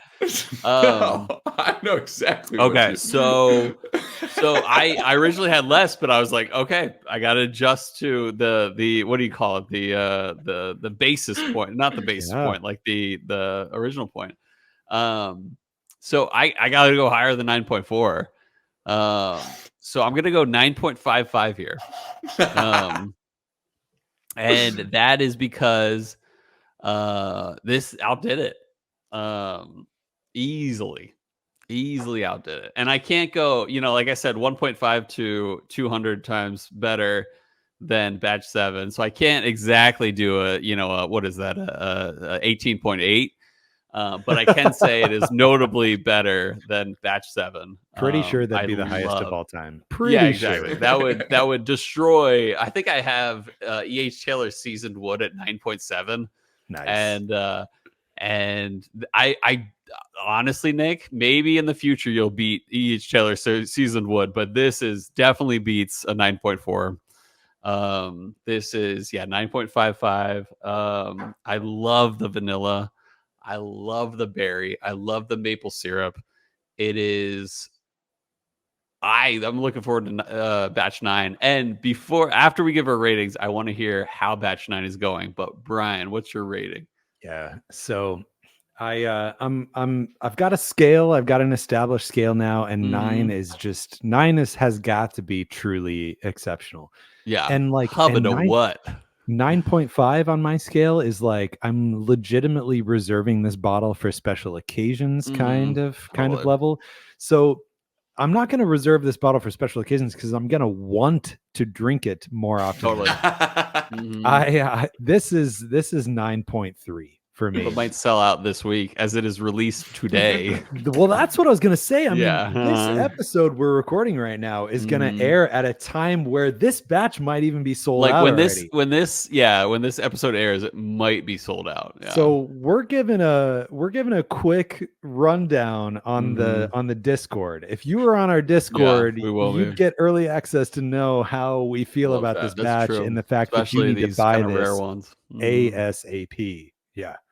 But Oh, I'm that's landing awesome. at 9.3 for this because it is truly exceptional. This absolutely okay.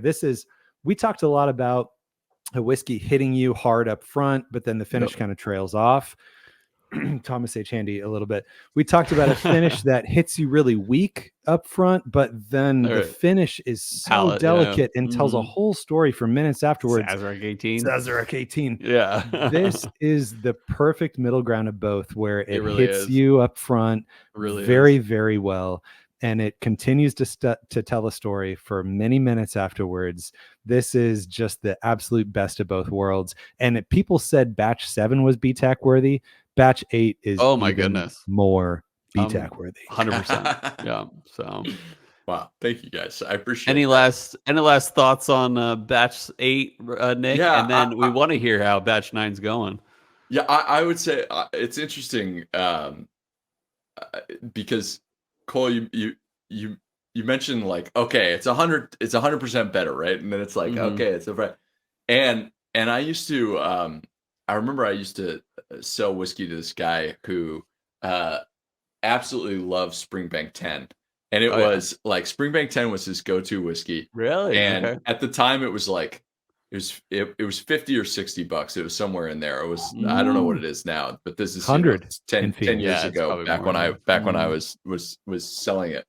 And I remember he used to come in, and he was a guy who got he got paid in cash end of week, you know. So you always came in on Friday, you always came in Friday, and he was flush on Friday, and he would buy a bottle of Springbank 10 for the weekend. And he came every week, and he would come in, and I would pour him like 12 different things I had open based on his, and I'd be like this.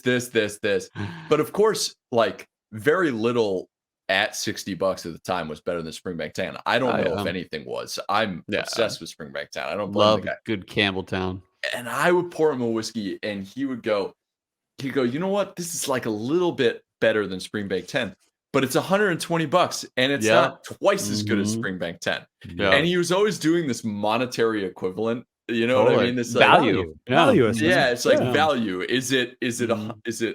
And the feeling I have with whiskey, because I've thought about this, and I'm like, all right, I have a $1,000 bottle on the other side of the screen. Like I have it. I'm saving it for my brother's wedding. I feel that. You know, like I've what got is this bottle, it? You know? What is it? It's a 1966 vintage 46-year-old Glenbergie from Gordon and MacPhail. Whoa. Okay. Yeah, Gordon MacPhail. Can't go wrong. That I bought in Elgin at their store. That's so cool. Which is anybody who likes Scotch, that's Mecca, in case you're wondering. And which is funny because Elgin, I'm gonna dog Elgin, but Elgin isn't like a really special town. It's got one good bar. It's called the Truthy Cobbler, and like otherwise, there's the Elgin store, and there's no other reason you should be in Elgin. But the long and the short of it is, like, when you get obsessed with whiskey enough, getting something that's 1 or 2 points better on the scale when you're getting that set, it's actually really worth hunting down those bottles. I really think it is.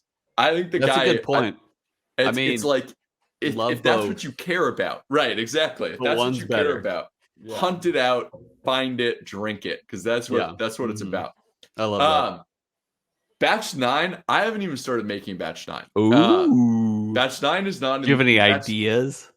Batch 9, I gotta go back through and look at all of my rye components and see how they're doing, and see which one, Sammy and I are really gonna like get our heads together and build Batch 9 around.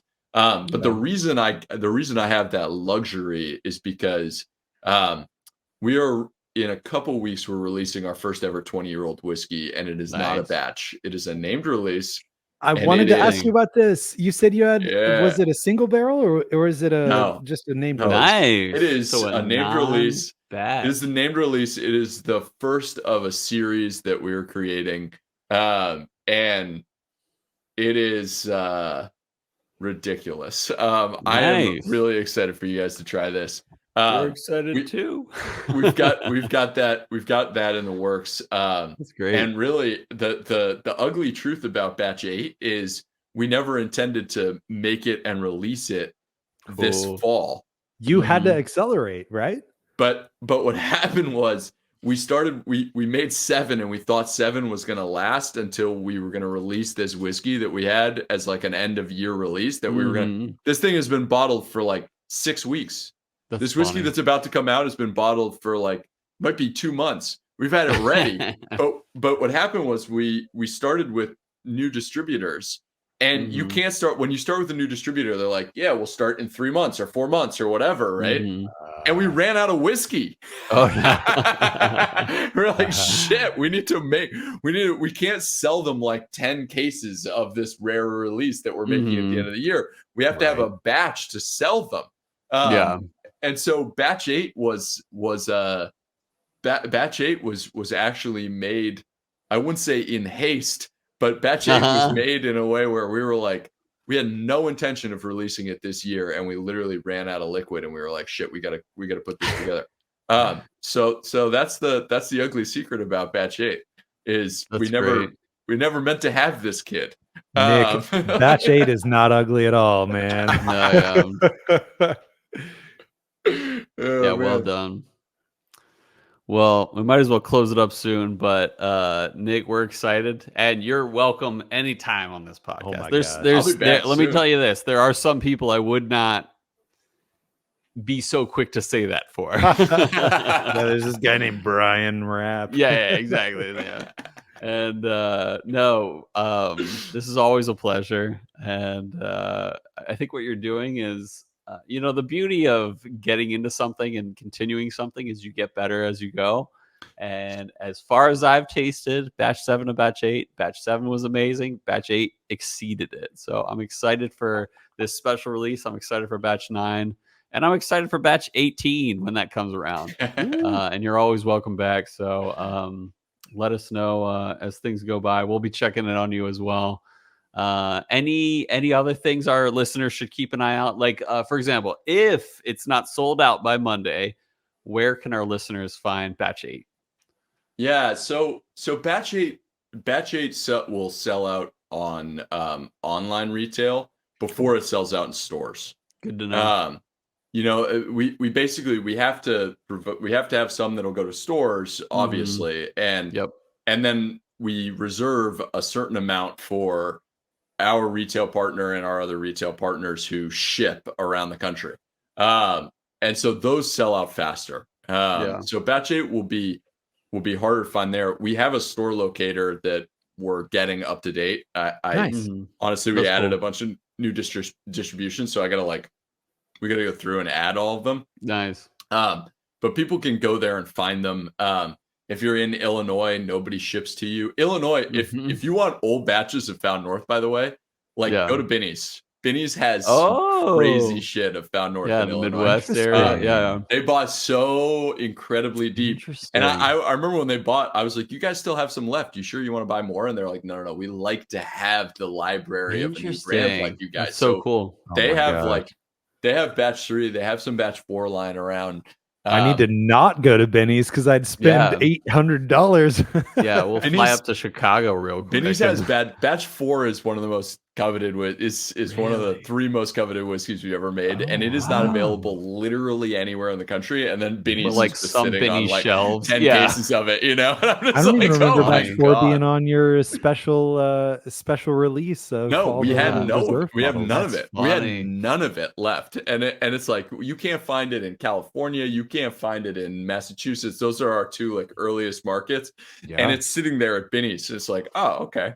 But yeah, so if you miss out, don't give up. Go to the store locator, and actually, frankly, I'm not kidding. Email me at nick@foundnorthwhiskey.com. I've hooked so many random people up where it's just like, they're like, hey, I live in this state where I can't get it shipped. And I'm like, all right, well, you know, when's the next time you're seeing somebody from here? Have them go pick it up. I've done this for people. I will do it for people. It's me. I'm the one who answers the emails. I'm the psycho. So yeah. Here in about 15 minutes, you're going to get an email from me about Found North Batch. Yeah, exactly. Summit. That one, good fucking luck. That's like finding Batch 2. To hear you say that. Well, we do have some Chicago and like Binny's area listeners, so maybe even Ben Klepsig will make a trip down to Chicago and pick us up. There's 0 Batch 2. You'll never. If anyone finds a Batch 2, I will. It like fell off the shelf and rolled under at that point. No, the funniest, one of the absolute funniest things that we get is, of course, because we make Canadian whiskey, we get hit up by NHL players, NHL whiskey drinkers, and I have some hilarious Instagram messages and emails from NHL players being like, I have every batch of Found North but batch 2. Can you point me in the direction? And I'm literally like, oh, if only you asked for another batch. But I sent one to we sent one to Brent Burns for San Jose. He was the captain of the San Jose Sharks for forever. And he sent us a signed jersey. It was hilarious. That's amazing. It was really funny. Hold on, ready? Yeah. Yes. Oh, he's going to get it. Cool. I've got it. Got it. That's what it's all about, man. Right. That's so hell cool. yeah. Oh yeah. That's so Burns, cool. Baby. Holding up the Burns jersey. This says, and we were like, this was early on. We only had released batch 1, 2, 3, and 4. And he reached out to us. We had like 800 followers on our Instagram. No and I way. recognized the name. I was like, this has to be fake. Like, yeah. This is really but he sent us a signed jersey and it said, Nick, thanks for keeping us hydrated. God bless Canada. I know. That's so great. Yes. Yeah. Awesome. Anyway, guys, thank you so much for having me on. I really appreciate it. Always a pleasure, Nick. And at this point, it's like, like you've proven yourself easy to talk to and fun to talk and ask questions. Hang out with. I have an idea for the 3 of us for the next show. Ooh, you want to talk about it now? Yeah, I want to tease it right now. I'll send you both samples of 1 through 8. Wait, you got 1 through 8? My God, I mean, I haven't my own bottles. Yeah, we'll do. I'll send you all a little. We'll get 850s, and we won't talk like ice what pour or anything. North is doing or anything like that. Yeah, we'll just be like, up. What do you think of one? You can just say, and you can say, what were you trying to do? What were going on? And we'll just go 1 through 8. I love it. No, this sounds like sounds like fun, right? Oh my God, yeah. Sounds like our new episode standard. We'll have to reach out to all of our distilleries and say, here's how we do it from now on. That you've ever made. Yeah, exactly. Nick, you're in trouble. George C. Stagg batch 1. Yeah, right. You're in trouble. I wrote this down already. Yeah. I wrote this down already as a future show idea. So it's in. It's submitted. It's in. Inject it into the calendar. I'm ready. If you make it happen, we'll make it happen. So that'd be great. Nick, awesome. I wish you so well in prepping for batch 9, prepping for this special release. Do you have a name for a special release?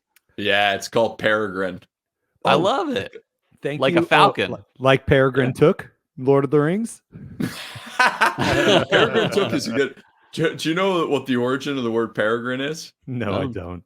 So peregrine falcon actually means translates directly to pilgrim falcon. Oh, peregrine, like peregrinate, means to wander or explore. Nice. And basically, it fits our ethos of what we say at our company is always follow the whiskey. This idea of like blending whiskey is a journey that you're constantly wandering through. So the act of finding north, for sure. Oh, exactly. Yeah, there you go.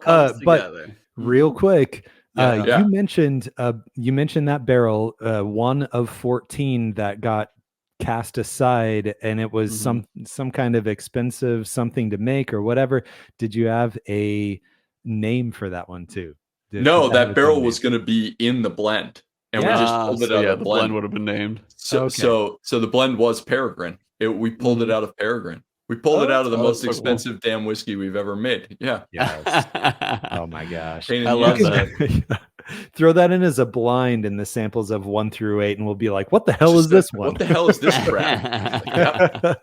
That was that'd be that was great. the cognac barrel that went totally haywire. Yeah. Oh, that's it. funny. Yeah. Well, this has been awesome. Yeah.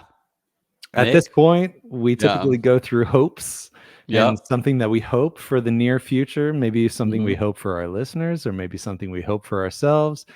I hope that by the time this episode comes out, there's still bottles left for Heck the yes. listeners who aren't on our Discord to know For the sake of our people. where they Yes. hear the early access to buy one immediately. Yeah. And I hope we're gonna have you on a buttload of times, every batch.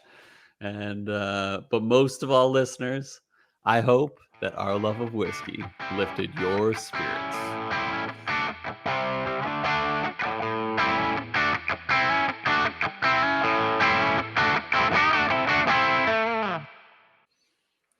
How do I say this without offending other producers?